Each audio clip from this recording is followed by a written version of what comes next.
नमस्ते एवरीवन, स्वागत है आपका आपके अपने चैनल नीट फ्लेक्स पे।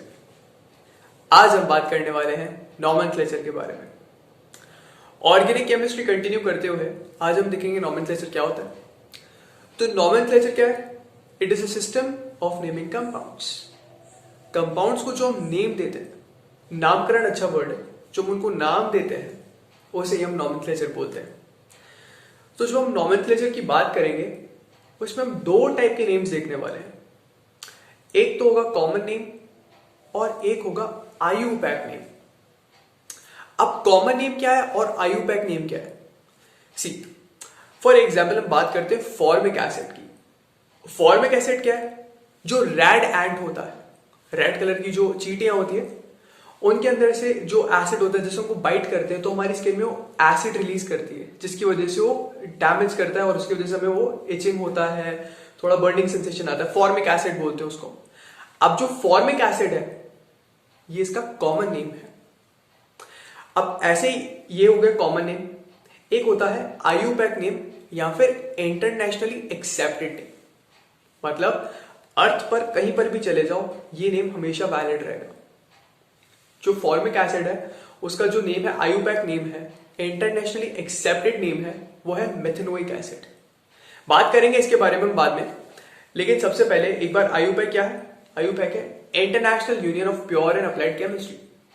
मतलब इस सिस्टम के इन लोगों ने क्या किया है, एक सिस्टम क्रिएट किया है जिसके बेसिस पे हम ऑर्गेनिक कंपाउंड्स को नेम करते हैं और वो नेम पूरे अर्थ पे हर जगह वैलिड है। तो हमारा जो लेक्चर होगा आज वो आईयूपैक नेम के बारे में ही होने वाला है कि हम किसी भी कंपाउंड को देखकर उसका नेम कैसे असाइन कर सकते हैं, इंटरनेशनली एक्सेप्टेड नेम। तो सबसे पहले एक बार देख लेते हैं कि नेमिंग में भी हम किस तरह के कंपाउंड्स को नेम करने वाले हैं। इस सीरीज के अंदर जो हम नेमिंग देख रहे हैं थ्रू आउट ऑर्गेनिक केमिस्ट्री, हम नेमिंग दो टाइप के कंपाउंड्स ही करेंगे। एक तो होंगे हाइड्रोकार्बन्स और दूसरे होंगे organic compounds containing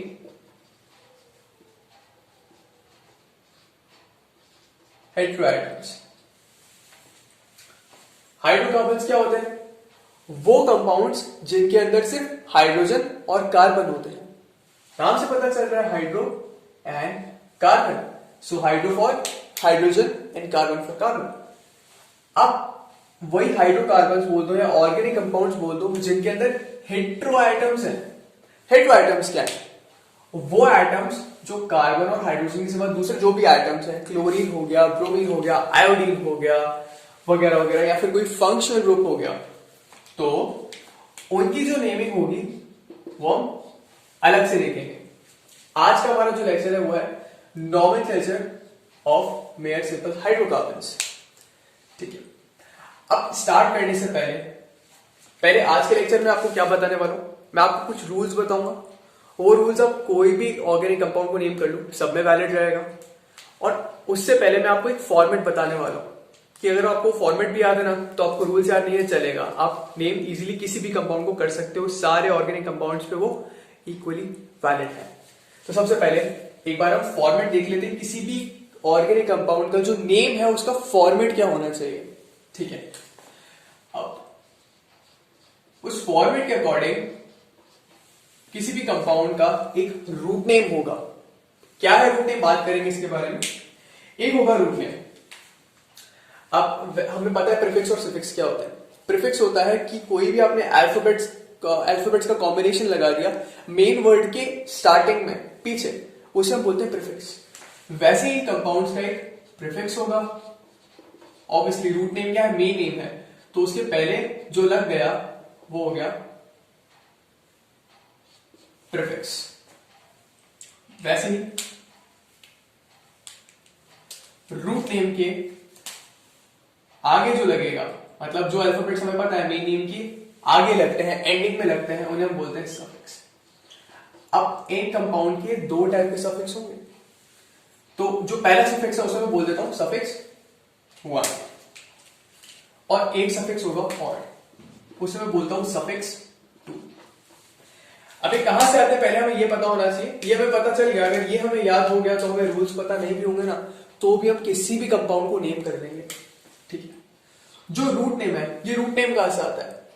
root name आता है from number of carbon atoms in parent chain.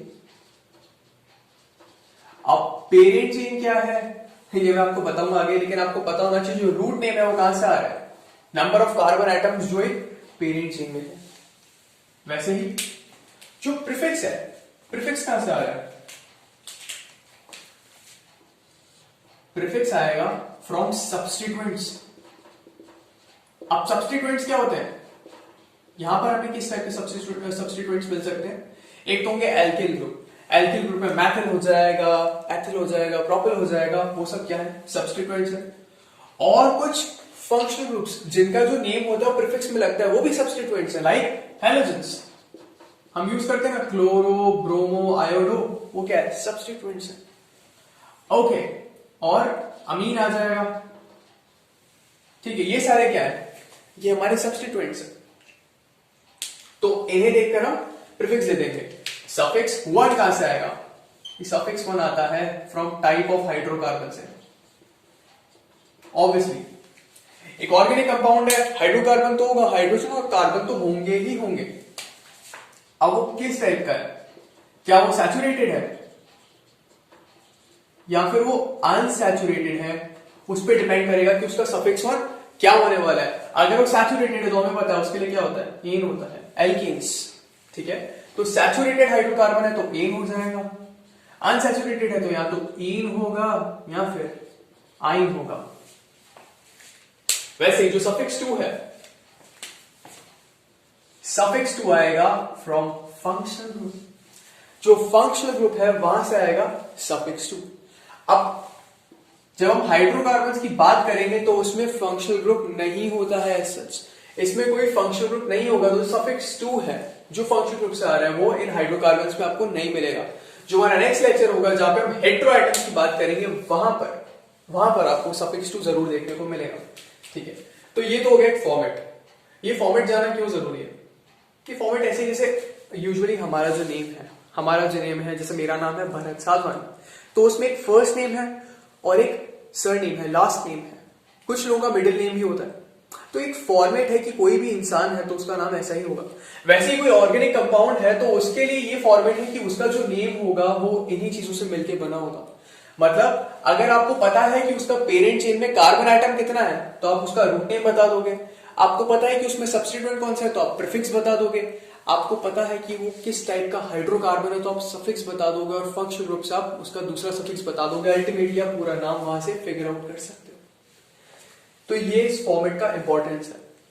अब साथ में हमें रूल्स भी पता करने हैं, रूल्स याद करने हैं। तो रूल्स क्या है? जो रूल्स है मैं यहाँ पे लिख देता हूं एक बार, हम एक बार अप्लाई भी करते चलेंगे साथ में। तो जो रूल्स हैं उसमें पहला रूल है simple, select the longest chain. Select the longest chain and assign root name. It make sense. क्यों? क्योंकि मैंने कहा रूट नेम कहां से आएगा? आपकी पेरेंट चेन में, लॉन्गेस्ट पेरेंट चेन में नंबर ऑफ कार्बन आइटम्स जो होंगे उस पर डिपेंड करता है कि रूट नेम क्या होने वाला है। ठीक है, अब इसका एक एग्जांपल देख लेते हैं। यहां पे मैं कंपाउंड ले लेता हूं। ठीक है, कोई भी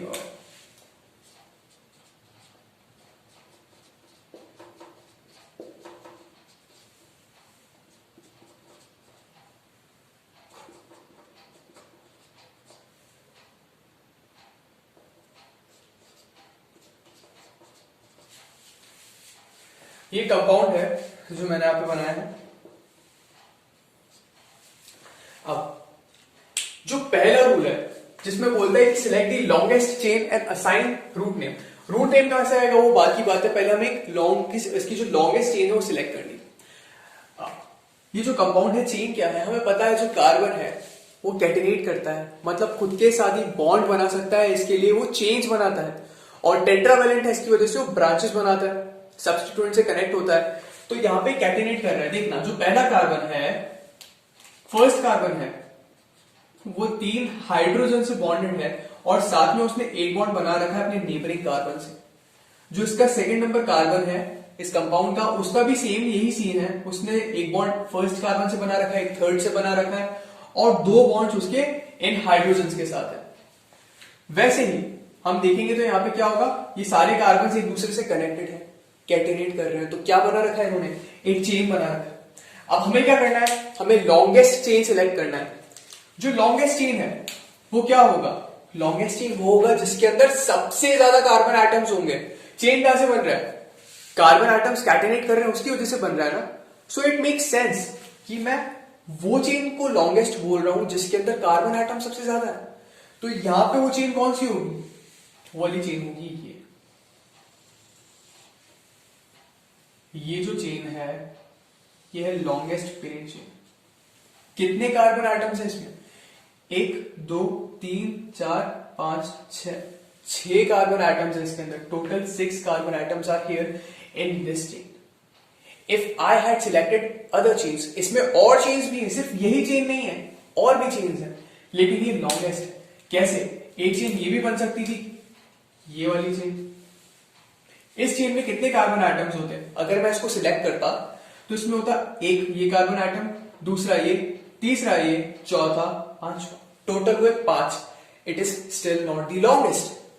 अगर मैं ये वाली सिलेक्ट करता तो कितने होते, 1 2 3 4, ये उससे भी छोटी है। तो लॉन्गेस्ट पेरेंट चेन कौन सा है, जो हमने ऑलरेडी सिलेक्ट किया है ब्लॉक के अंदर। इस बॉक्स के अंदर जो चेन है वो लॉन्गेस्ट पेरेंट चेन है क्योंकि इसमें सबसे ज्यादा कार्बन एटम्स हैं। अब नेक्स्ट क्या है, लॉन्गेस्ट चेन सिलेक्ट कर लिया, नेक्स्ट है असाइन रूट नेम। अब रूट नेम यहां से आ जाएगा। अब रूट नेम के लिए आपको एक चीज याद रखनी है कि अगर एक कार्बन है, ऐसा करते हैं, टेबल बनाते हैं,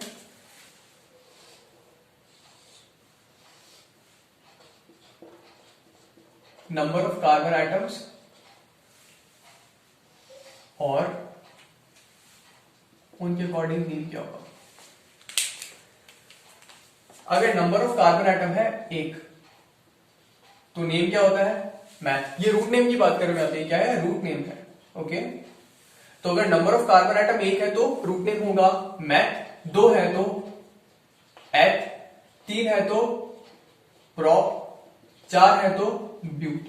यहां पे बड़े अजीब से 4 तक नंबर ऑफ कार्बन एटम जब तक 4 है तब तक नाम बड़े अजीब से आते हैं, लेकिन जैसे ही हम आगे जाएंगे हम देखेंगे जब नंबर ऑफ कार्बन एटम्स बढ़ रहे हैं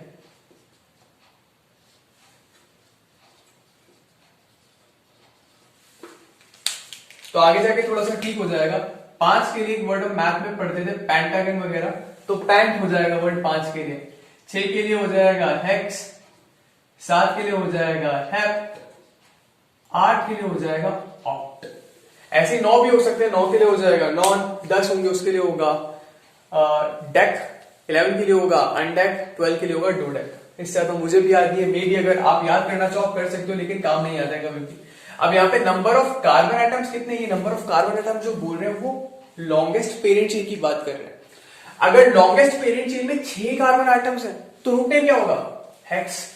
तो इस कंपाउंड का जो रूट नेम है वो क्या होने वाला है, वो होगा हेक्स। मैं यहां पे इसका नेम भी लिखते चल जा रहा हूं, रूट नेम होगा इसका हेक्स। तो कांग्रेचुलेशंस, हमने रूट नेम यहां से निकाल दिया है। अब नेक्स्ट रूल क्या है, नेक्स्ट रूल बोलता है इसे नंबर करो। हमें इन्हें नंबर अलॉट करना है। भाई ये जो कार्बन एटम्स हैं, मैं किस कार्बन एटम की बात कर रहा हूं वो कैसे पता चलेगा, नंबर से। जब मैं इनको नंबर कर दूंगा तो मुझे पता चल जाएगा मैं फर्स्ट कार्बन की बात कर रहा हूं, सेकंड की, थर्ड की, फोर्थ की। अब नंबरिंग करना क्यों जरूरी है हमें आगे पता चलेगा, लेकिन फिलहाल हम इन्हें नंबर करने वाले हैं। ठीक है, तो नंबरिंग कहां से करें। अब मैंने तो एक चेन बना दिया, चेन के 2 एंड्स है, एक है राइट हैंड और एक है लेफ्ट हैंड। जो ओपन हैंड से आप वहीं से इसकी नंबरिंग करने वाले, क्योंकि नंबरिंग कंटिन्यूस होती है। ऐसा नहीं इसको बोल रहा हूँ फर्स्ट कार्बन, इसको बोल रहा हूँ सेकंड, फिर इसको बोल रहा हूँ थर्ड, इसको बोल रहा हूँ फोर्थ, ऐसा नहीं है। जब आप नंबरिंग करोगे तो कंटिन्यूस होगी, 1 2 3 4 5 6, या फिर यहां से 1 2 3 4 5 6। तो आप एक एंड को पिक करोगे जहां से आप नंबरिंग स्टार्ट करने वाले हो।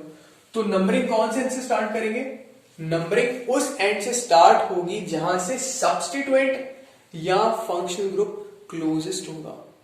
मतलब यहां पर इस केस की हम बात करते हैं, अगर इस कंपाउंड की बात करें तो सब्स्टिट्यूएंट कौन है? अच्छा, सब्स्टिट्यूएंट जो भी आपने पेरेंट चेन सिलेक्ट किया, लॉन्गेस्ट पेरेंट चेन, उसके बाद जो भी कंपाउंड पड़ रहा है, कार्बन और हाइड्रोजन का जो भी कॉम्बिनेशन है वो क्या है? सब्स्टिट्यूएंट है। ऑब्वियसली वो एल्किल ग्रुप हो जाएगा या फिर फंक्शनल ग्रुप होगा। तो यहां पे पेरेंट चेन के बाहर सिर्फ एक ये CH3 ग्रुप ही है और यही क्या है? यही सब्स्टिट्यूएंट है। अब नंबरिंग में उस एंड से करूंगा जहां से ये सब्स्टिट्यूएंट सबसे क्लोज पड़े, नंबर करूंगा मैं कार्बन आइटम्स को। अब देखते हैं, अगर मैं नंबरिंग स्टार्ट करता हूं लेफ्ट हैंड से, 1 2 3, मैं कार्बन को नंबर अलॉट कर रहा हूं यहां पे। तो फर्स्ट कार्बन को 1, फिर 2 3 4 5 6। अब पहले तो ये जो सब्स्टिट्यूएंट था मैं पता नहीं कर पा रहा था कहां पे, मैं आपको कैसे पता था सब्स्टिट्यूएंट कहां? मैं बोलूंगा इस चेन में कहीं पर है, कैसे बताऊंगा? अब मैं बता सकता हूं कि सब्स्टिट्यूएंट कहां पर है। ये सब्स्टिट्यूएंट है 4th नंबर पे, अगर मैं इस नंबरिंग के अकॉर्डिंग जाता हूं तो इस नंबरिंग के अकॉर्डिंग जो सब्स्टिट्यूएंट है वो 4th नंबर के कार्बन से कनेक्टेड है। ये वाला केस तब होता if I had numbered this longest chain from the left side of this chain, but if I were to number it from the right side, then what would have been the number? तब number होता 1 2 3 4 5 and 6।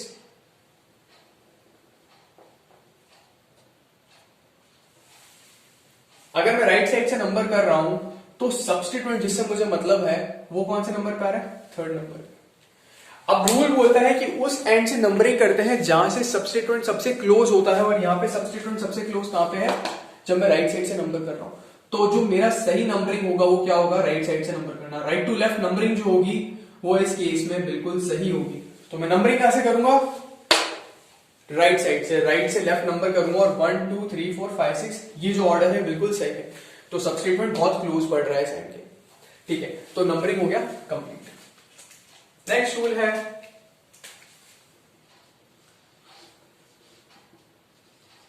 Find the type of hydrocarbon. अभी किस type का hydrocarbon है वो कैसे पता चलेगा? सैचुरेटेड है, ऑब्वियसली सैचुरेटेड है, अनसैचुरेटेड है, कैसे पता करेंगे? By looking at single and double bonds, triple bonds. अब इस पूरी चेन में सिर्फ सिंगल बॉन्ड्स है। हमें पता है जो सैचुरेटेड हाइड्रोकार्बन्स होते हैं, एल्केन्स होते हैं, उनमें सिर्फ सिंगल बॉन्ड होता है, और जो अनसैचुरेटेड हाइड्रोकार्बन्स होते हैं उनमें मल्टीपल बॉन्ड्स होते हैं। डबल बॉन्ड भी हो सकता है, ट्रिपल बॉन्ड भी हो सकता है। डबल बॉन्ड होता है तो हम बोलते हैं एल्कीन, और ट्रिपल बॉन्ड होता है तो हम बोलते हैं एल्काइन। तो अगर डबल बॉन्ड है तो सफिक्स क्या होता है? ईन। ट्रिपल बॉन्ड है तो आइन। लेकिन अगर सिर्फ सिंगल बॉन्ड है पूरी चेन में तो सफिक्स क्या होगा? Ane, because it is alkane. तो सफिक्स क्या होता है? एन। अब यहां पे इस हाइड्रोकार्बन में, इसमें ये हाइड्रोकार्बन के अंदर हर जगह सिर्फ सिंगल बॉन्ड है, सिर्फ सिंगल बॉन्ड्स। कार्बन और कार्बन के बीच में सिर्फ सिंगल बॉन्ड है। तो अगर कार्बन और कार्बन के बीच में थ्रू आउट दिस चेन, इस लॉन्गेस्ट पीरियड चेन में सिर्फ और सिर्फ सिंगल बॉन्ड है, तो ये जो कंपाउंड है ये किस टाइप का हाइड्रोकार्बन हुआ? एल्केन। तो सफिक्स 1 जो कि टाइप ऑफ हाइड्रोकार्बन पे डिपेंड कर रहा था वो क्या हो जाएगा? एन। तो जो मेरा नेम था हेक्स, रूट नेम, उसमें क्या लग जाएगा? मेरा सफिक्स लग जाएगा। रूट नेम भी हम इस कलर कोडिंग से चल देते हैं, हेक्स एंड सफिक्स 1 हो जाएगा। ओके, अब है नेक्स्ट रूल है find the highest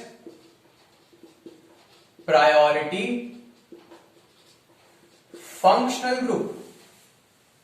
find the highest priority functional group and assign suffix.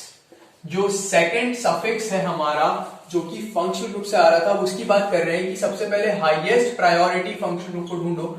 Highest priority मतलब क्या है इसके बारे में हम बात करेंगे नेक्स्ट लेक्चर में, लेकिन फिलहाल के लिए सिर्फ इतना समझ लो कि अभी हमें फंक्शनल ग्रुप ढूंढना है और उसके बेसिस पे हम सफिक्स टू अलॉट करेंगे, असाइन करेंगे। लेकिन इस केस में लकीली कोई भी फंक्शनल ग्रुप नहीं है, तो ये वाला रूल तो अभी काम नहीं आने वाला, हमको नेक्स्ट लेक्चर्स में जरूर काम आएगा।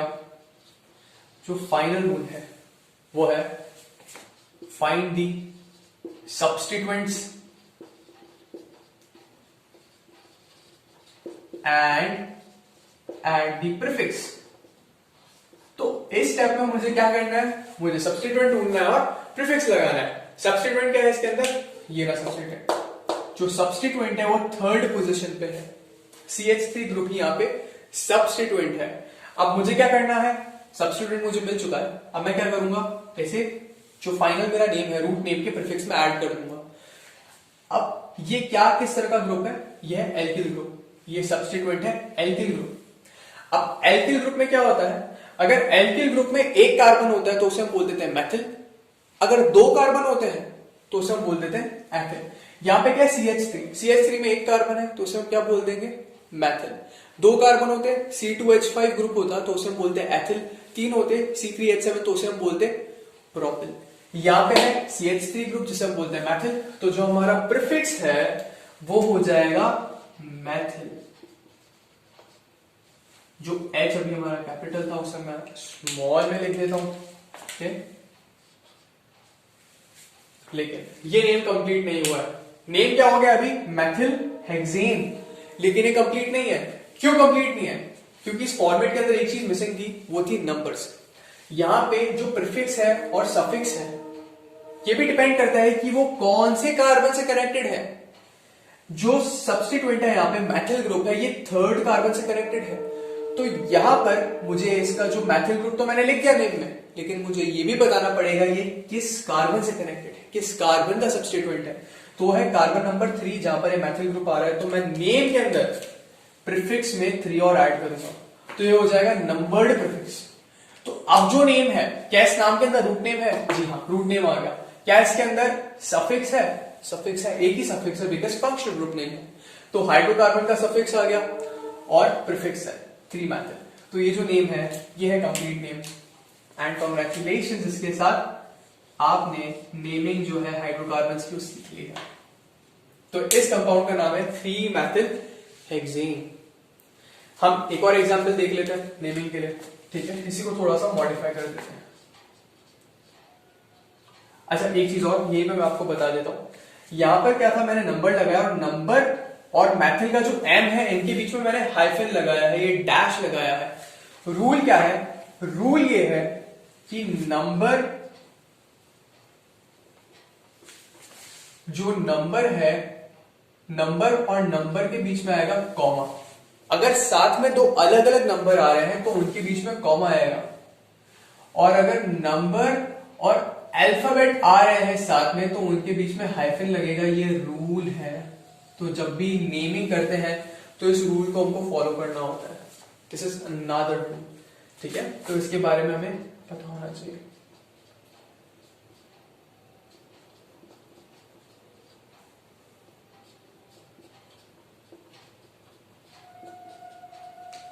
ये एक और हाइड्रोकार्बन है, देखते हैं हम इसको कैसे नेम करते हैं। तो जो पहला रूल है वो क्या बोलता है, सबसे पहले लॉन्गेस्ट चेन सिलेक्ट करो।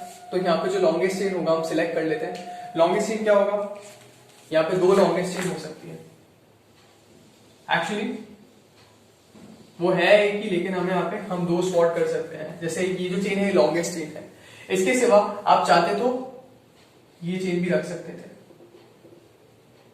डजंट मैटर, दोनों सेम ही चीज है, कोई फर्क नहीं पड़ेगा, कोई फर्क नहीं पड़ेगा।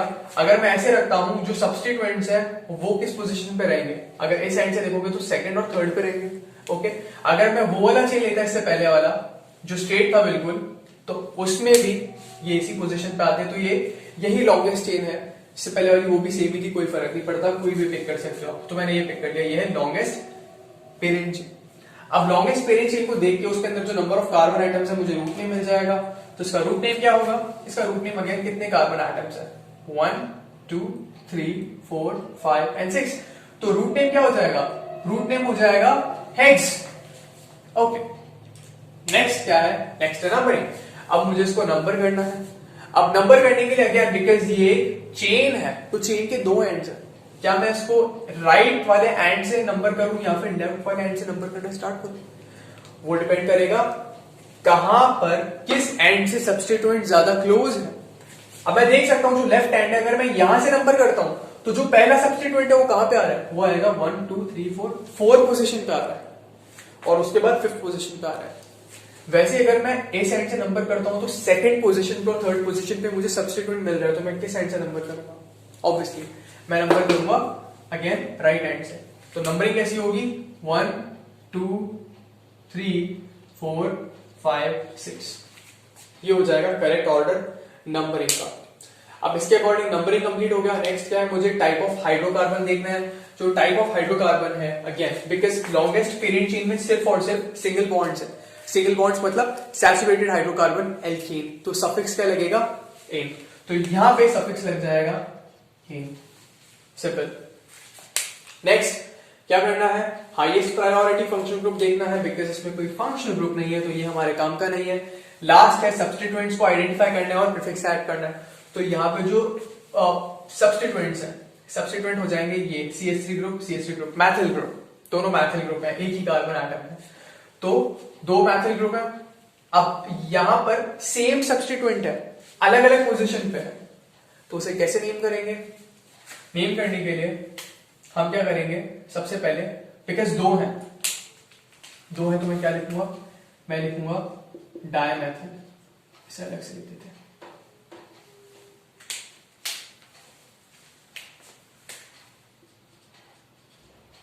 हेक्सेन है और 2 मैथिल ग्रुप है, तो मैं क्या लिखूंगा, डायमेथिल लिखूंगा, मैं लिखूंगा डायमेथिल, बिकॉज 2 मैथिल ग्रुप है, सेम सब्स्टिट्यूएंट्स है, लेकिन उनका पोजीशन अलग अलग है। तो पोजीशन में कैसे लिखूंगा, सबसे पहले मैं लिखूंगा सेकंड, तो हो जाएगा 2, लेकिन थर्ड पे भी है तो मैं क्या लिखूंगा 3। तो सेकंड और थर्ड पोजीशन पे क्या है, 2 मैथिल ग्रुप है, डायमेथिल से पता चल रहा है, और आगे पेरेंट चेन हेक्स से पता चल रहा है, लॉन्गेस्ट पेरेंट चेन में कितने कार्बन एटम्स हैं 6, और एन से पता चल रहा है कि सिर्फ सिंगल बॉन्ड है।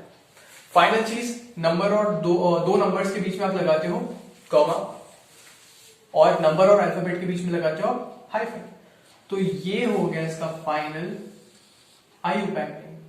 So this is the IUPAC name of this compound. एक और एग्जांपल ले लेते हैं। इस एग्जांपल से हम एक बार लोएस्ट लोकेट रूल भी देख लेते हैं।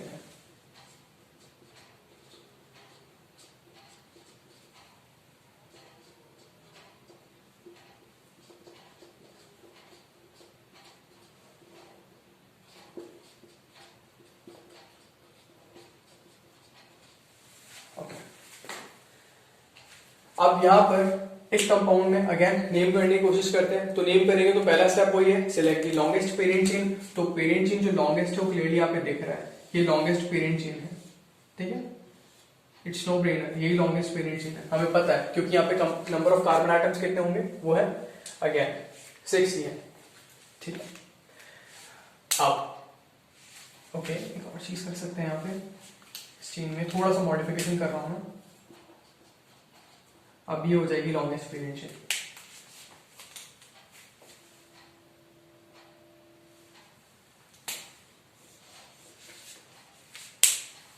सब्स्टिट्यूएंट का पोजीशन में थोड़ा चेंज कर रहा हूं,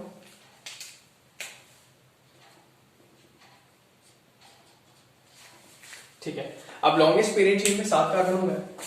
अब नेक्स्ट स्टेप है नंबरिंग। अब नंबरिंग कहां पे कैसे करेंगे, बहुत ही कंफ्यूजिंग है, बिकॉज एक एंड पे अगर आप पहला सब्स्टिट्यूएंट देखोगे तो एक एंड से वो थर्ड पे आ रहा है और सेम सब्स्टिट्यूएंट दूसरे एंड से 5th पोजीशन पे आ रहा है। वहीं पर जो हमारा नेक्स्ट सब्स्टिट्यूएंट है वो एक एंड से आ रहा है 2nd पोजीशन पे और दूसरे एंड से आ रहा है 6th पोजीशन पे। तो ये बहुत कंफ्यूजिंग है कि हम कहां से नंबरिंग स्टार्ट करें। इसके लिए एक रूल होता है जिसे हम बोलते हैं लोएस्ट लोकेंट रूल। अगर ऐसा सिनेरियो क्रिएट हो जाता है जहां पे आप सब्स्टिट्यूएंट्स का पोजीशन है उसके बेसिस पे डिसाइड नहीं कर पाते हो किस एंड से नंबर करना है, तो एक रूल है, वो है लोएस्ट लोकेंट रूल, जिसके अकॉर्डिंग अगर 2 सब्स्टिट्यूएंट्स सेम सब्स्टिट्यूएंट्स अगर एक चेन के अंदर है अलग अलग पोजीशन पे, तो नंबरिंग उस एंड से करेंगे जहां से उनका जो कंबाइंड पोजीशन का सम आता है वो लोएस्ट होगा, लोअर होगा, लोएस्ट नहीं लोअर होगा। मतलब क्या है, मतलब यह है कि इसको मैं एक बार दोनों एंड से नंबर करूंगा। एक बार तो मैं इसको नंबर कर रहा हूं लेफ्ट टू राइट, तो वो जाएगा 1 2 3 4 5 6 एंड 7। ओके, अब मैं इसको नंबर कर रहा हूं राइट टू लेफ्ट, तो उसमें हो जाएगा 1 2 3 4 5, 6 एंड 7। जब मैंने इसको नंबर किया था लेफ्ट टू राइट, तो जो सब्स्टिट्यूएंट्स हैं इनका पोजीशन क्या था? एक सब्स्टिट्यूएंट का पोजीशन था 3rd और दूसरे का पोजीशन था 6। दोनों को ऐड करेंगे तो कितना होगा? अब 3 + 6 कितना हो गया? 9। जब मैंने इसको नंबर किया था कहां से? Left to right. अब एक बार मैंने इसको नंबर किया राइट टू लेफ्ट। इस केस में जो सब्स्टिट्यूएंट्स हैं उनका पोजीशन क्या आ रहा है? उनका पोजीशन आ रहा है 5, एक का आ रहा है 5 और एक का आ रहा है 2। दोनों को ऐड कर दो, कितना आ रहा है उसका सम? 7। तो इस लोएस्ट लोकेंट रूल के अकॉर्डिंग, रूल क्या है? लोएस्ट लोकेंट रूल, जिसमें जब सब्स्टिट्यूएंट्स या फिर फंक्शन ग्रुप ही कह दो भले, सेम पोजीशन पे होते हैं तो क्या होता है? हम उस एंड से नंबर करते हैं जिस एंड से जो सब्स्टिट्यूएंट्स है उनका जो पोजीशन है और जो पोजीशन का जो सम है वो लोअर होता है। मतलब जब मैंने इसको राइट टू लेफ्ट नंबर किया तो जो सब्स्टिट्यूएंट्स का पोजीशन था उनका सम आया 7, और जब लेफ्ट टू राइट नंबर किया तो जो सब्स्टिट्यूएंट्स है उनकी पोजीशन का सम आया 9। तो कम कहां से आया? जब मैंने राइट टू लेफ्ट नंबर किया। तो इसका मतलब मैं नंबरिंग कौन सा एंड से करूंगा? Right to left. तो जो नीचे वाला है वो क्या है? करेक्ट है। ऊपर वाले को मैं हटा देता हूं। तो ये क्या है? ये है lowest locant rule. Okay, that's so simple. Same substituents, उनके केस में उस एंड से नंबर करेंगे जिस एंड से जो सब्स्टिट्यूएंट्स है उनका जो पोजीशन का सम है वो लोअर आएगा, और वो कहां से आ रहा है? राइट टू लेफ्ट आ रहा है। इस केस में नंबरिंग के लिए अगेन पहला स्टेप क्या है? Select the longest parent chain. उसके अकॉर्डिंग आप रूट नेम असाइन कर दो। जो रूट नेम है वो यहां पे क्या होगा? वो होगा हेप्ट, बिकॉज 7 कार्बन आइटम्स है तो रूट नेम क्या होगा? हेप्ट होगा। ठीक है, अब नेक्स्ट क्या है? नंबर कर दिया हमने। Find the type of hydrocarbon, because सिर्फ और सिर्फ इसमें सिंगल बॉन्ड्स है, तो ये किस टाइप का हाइड्रोकार्बन हो गया? Saturated alkane. तो पहला सफिक्स क्या होगा? पहला सफिक्स होगा एन। नेक्स्ट फंक्शनल ग्रुप्स ढूंढने हैं, लेकिन इसमें कोई फंक्शनल ग्रुप नहीं है, तो रूल 4 अभी हमारे काम का नहीं है। 5th रूल है find the substituents and add prefix. Substituents हमने ढूंढ लिए, नंबर भी कर दिया है। क्या करना है? आप सिंपली इनका नाम करना है, नाम ऐड करना है। तो दोनों ही एल्किल ग्रुप है और दोनों ही मैथिल है, सेम है, तो मैं क्या लिखूंगा? डायमैथिल। मैंने लिख लिया डायमैथिल। अब इनका पोजीशन लिखना है, तो पोजीशन क्या? एक का है 2, एक का है 5, तो मैंने लिखा 2,5, बिकॉज नंबर है, दोनों नंबर है, सेपरेट करूंगा विथ कॉमा, और 5 के बाद डी आ रहा है, नंबर और अल्फाबेट है, सेपरेट करूंगा हाइफन से। तो इस कंपाउंड का नाम क्या है? 2,5 डायमेथिल हेप्टेन। सो इस तरीके से आपने इस कंपाउंड को भी नेम कर दिया है। सो आज जो हमने पढ़ा एक बार उसको समराइज कर लेते हैं। आज हमने देखा कि नॉमेनक्लेचर क्या होता है। तो नॉमेनक्लेचर क्या है? It is a system of naming compounds. Compound को जो नेम करने का जो सिस्टम है, नामकरण, उसे हम बोलते हैं नॉमेनक्लेचर। नॉमेनक्लेचर में हम 2 टाइप के नेम सीखेंगे, एक तो होगा कॉमन नेम और एक होगा आईयूपैक नेम। जो आईयूपैक नेम है उसका बेनिफिट क्या है, स्पेशलिटी क्या है? वो throughout the earth recognised है, इंटरनेशनली एक्सेप्टेड है, मतलब हर जगह सेम रहेगा, लेकिन common name region to region change हो जाता है। ओके, तो आईयूपैक नेम में हमने बात करी कि जब भी हम नेमिंग करेंगे, हम एक तो नेम करेंगे हाइड्रोकार्बन्स को और एक तो हम नेम करेंगे उन कंपाउंड्स को जिसमें फंक्शनल ग्रुप है। हमारा लेक्चर था हाइड्रोकार्बन वाले कंपाउंड्स के बारे में। तो हाइड्रोकार्बन्स की जब हम नेमिंग कर रहे थे तो हमें एक फॉर्मेट पता होना चाहिए जिसमें आता है रूट नेम। रूट नेम उसका प्रीफिक्स होता है और 2 सफिक्स होते हैं। रूट नेम आता है नंबर ऑफ कार्बन आइटम से पेरेंट चेन के अंदर, जो लॉन्गेस्ट पेरेंट चेन होती है उसमें जो भी नंबर ऑफ कार्बन आइटम्स होते हैं उससे आता है रूट नेम। प्रीफिक्स आता है सब्स्टिट्यूएंट से, जो कि एल्किल ग्रुप हो सकता है, हमारा अमीन हो सकता है या हैलोजन हो सकता है। जो फर्स्ट सफिक्स होता है वो होता है टाइप ऑफ हाइड्रोकार्बन से, कि टाइप ऑफ हाइड्रोकार्बन कैसा है, क्या हाइड्रोकार्बन सैचुरेटेड है या अनसैचुरेटेड है। और जो लास्ट सफिक्स होता है, सेकंड सफिक्स होता है, वो आता है फंक्शनल ग्रुप से। हमने बात करी जो रूल्स होते हैं, रूल्स भी यही है एक तरीके से, जो फॉर्मेट है उसी के बेसिस पे रूल्स भी हैं। रूल्स क्या है? पहला रूल होता है सबसे पहले हमको लॉन्गेस्ट पेरेंट चेन सिलेक्ट करना है और उसके बाद हमें रूट नेम असाइन कर देना है। फिर हम इसे नंबर करते हैं, उसके बाद हम देखते हैं कि हाइड्रोकार्बन किस टाइप का है, क्या उसमें सिर्फ सिंगल बॉन्ड्स है, सैचुरेटेड है या फिर अनसैचुरेटेड है, डबल बॉन्ड्स हैं या ट्रिपल बॉन्ड्स हैं। उसके बेसिस पर हम इसको फर्स्ट सफिक्स असाइन कर देते हैं। फिर उसके बाद हम देखते हैं कि इसमें फंक्शनल ग्रुप है, और अगर फंक्शनल ग्रुप है तो हम उसको उस फंक्शनल ग्रुप का जो सफिक्स होता है वो सेकंड सफिक्स में असाइन कर देते हैं। उसको हम नेक्स्ट लेक्चर्स में देखने वाले हैं। जो फिफ्थ हमारा रूल है उसमें है हमें जो सफिक्स सब्स्टिट्यूएंट्स है उन्हें आइडेंटिफाई करना है, और फाइनली उन्हें असाइन कर देना, उनका जो प्रीफिक्स है वो असाइन कर देना है रूट नेम के अंदर। So that is all for today. Thank you so much.